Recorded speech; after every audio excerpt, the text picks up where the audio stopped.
Right next to me is Mazda's very first plug-in hybrid electric vehicle. This is the 2024 Mazda CX-90 PHEV edition, and PHEV standing for plug-in hybrid electric vehicle.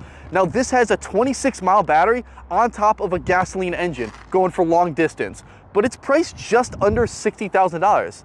And is it worth that price? Well, let's see. I'll be taking you the front, the back, the inside, outside, and seeing, is it worth it?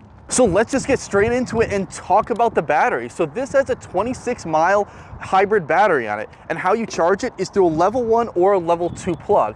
Now level 1 is just your standard household plug, just what you plug in your phone into, you know, your accessories, your camera, your computer, etc. Your level 2 is your dryer outlet. So some people have that in their garage and some people don't, depending where your dryer is, but that to get installed is only a few $100. But the level 1 will charge the 26 miles in around 11 hours, but the level 2 will charge a 26-mile battery in 2 to 2.5 hours. So that is your ideal thing. Now, something I do want to quickly mention, this is your level 1 and 2 port, and that is your level 3 port, but this doesn't have level 3. So it's just kind of blocked off there. It's just, you can't use it. I don't know why that's even there. They must have taken this piece off of another vehicle, or I guess Mazda's making a full electric vehicle in the future with level 3. Under the hood, there is a 2.5 liter 4-cylinder engine, and combined with the electric motors, it's producing 323 horsepower and 369 foot-pounds of torque, all going through an 8-speed automatic transmission. And let's say you have no charge in the battery. Well, normally this engine gives you an average of 25 miles to the gallon, which is very impressive for a 3-row SUV. And with the electric motor combined, it's giving you an average of 56 miles per gallon E, I think they call it, and that's way over 400 total miles of range. The front of the Mazda CX-90 is very elegant with LED daytime running lights, LED headlights, and LED turn signals. You have little air pockets on the side for improved aerodynamics. These right here, these are your parking sensors. So when you come close to objects, it'll beep at you. It even does that forward, which is very cool. A lot of vehicles just beep at you from behind. If you're coming close to a thing, coming forward to something, it'll start beeping at you. Big Mazda logo straight up front. People are gonna know what you're driving. And right below that Mazda logo is their front-facing camera, because this has a 360-degree camera. This vehicle has 21-inch alloy wheels with all-season weather tires. And then if you come up to the top here, I have the keys in my pocket. Just hit this button, and the mirrors automatically open up. It has auto folding mirrors and closing as you lock it. So let me hit lock it, just a simple tap button right there, and they close. Open up the rear door, you're greeted to a lot of nice materials. Soft touch plastic up there, leather down here, this carbon fibery type, design, massive storage down there, 2 cup holders, spot for snacks, and then you got a sunshade. That's on both rear doors here. And then let me hop in the second row. Shut the door, and the rear space could be better. You do have 3rd row seats, so it's equivalent. Let me push it all the way forward. Oh, this is all the way forward. Oh no. So there's all the way forward if I want to, so I can get as close if I want, and then far back as I want. But far back means they don't have a lot of space in the back, which I'll get to. So let me put it medium way, and it's not bad. Headroom's really good. This has a dual pane sunroof, so one can come open, this one can't, but it's kind of nice to look out there. Dual pockets in the back. A lot of cars only have 1 pocket, so it's cool.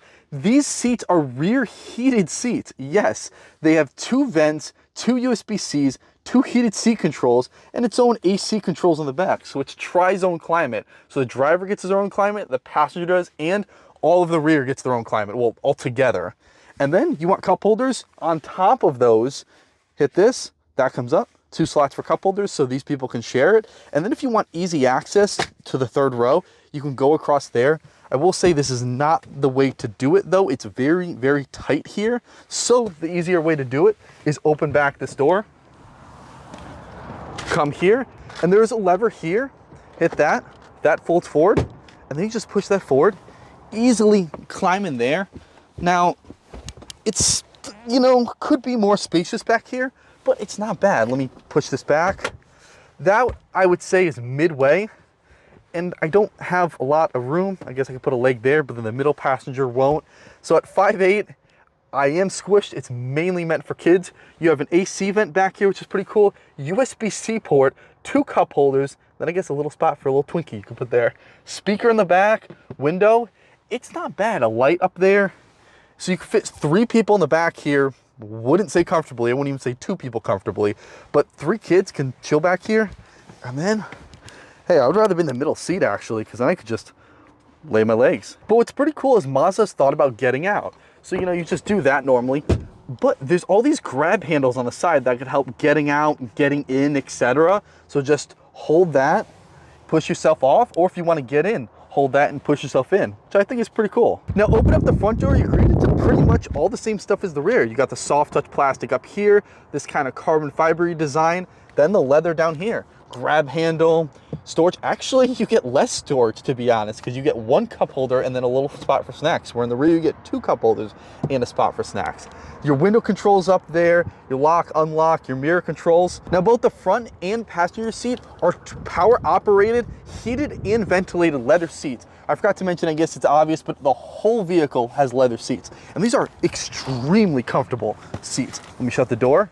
You're greeted to a heated leather steering wheel. This has paddle shifters there, your talk text volume control on the side, your cruise control. This has adaptive cruise control on this side, so those are the buttons for that.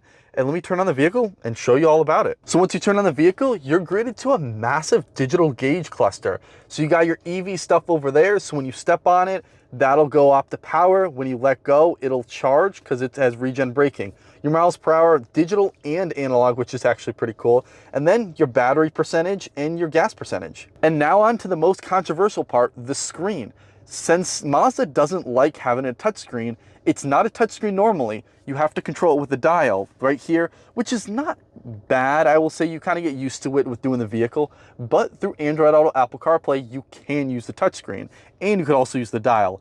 But it's pretty weird. Mazda has this thing against the touchscreens. And below the screen, you have your AC vents and a ton of AC controls.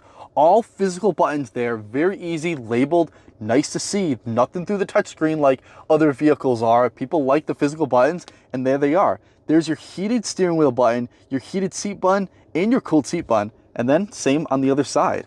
Hit this, there's your cup holders. We'll see your cup holders there. You want to go away, put it away. Your cigarette lighter in there, and then a wireless charging pad down here. So you could put your phone there and just drive normally, not distracted. Then this is your controls for the sport, normal, and even full EV. Yes, you could turn this vehicle into full EV mode. And look at that animation, that's pretty cool. So you can just drive day-to-day commutes if you're only driving like 10 miles to work, whatever, just in full EV mode. That's actually pretty cool. Let me put into reverse and show you the 360-degree view camera. So that's on the side, and you got a backup camera, and then you could change a little bit of the settings if you want. So flip to different zoom in, trajectory lines, and these trajectory lines move with the wheel, so it's very easy to park in. And even they move on the 360-degree camera, like the front wheels do also, which is pretty cool. There's a leather center console that actually opens up like dual doors, which is pretty cool. 2 USB-C ports, nice storage in there. Shut that. Up top here, you have your rear view mirror, and that actually can come with a camera rear view mirror. That's a $400 or $500 option. This one doesn't have equipped, but you can equip that. And then you got your sunroof up there. So coming around the back of the Mazda CX-90, I gotta be honest, head on from the back, it kind of looks minivan-esque type style. From the side and the front, everywhere else it doesn't, but directly on the back, it does. I don't know if you can see that through the camera, but there is LED turn signals in the rear, LED taillights, a third brake light up top. The wiper is out there, it's not hidden up here, it's down there. Mazda logo, and then you got CX-90 all-wheel drive. And then on the side, you got your eSkyActiv PHEV badge. And how to get into the trunk is pretty cool. So you got a button under the Mazda logo, or just a quick swipe, and it opens up. That usually doesn't work with other vehicles, but it did with this one pretty much every time I've done it. So I can fit in here totally fine with the third row up. Now, if it comes down, I'm gonna be really squished, but you can fit a whole person in the back. You've got AC ports in the back here, cigarette lighter ports, and then on the side, some extra storage. Ooh, even another AC port. And then under this floor, you got your jacks and all that, and then lift this up, and you got your spare tire. And let's say you want even more storage, just simply pull this, that goes down easily, pull that, and that goes down very easily. You got even more storage. But let's say you want to fit a whole Christmas tree in here.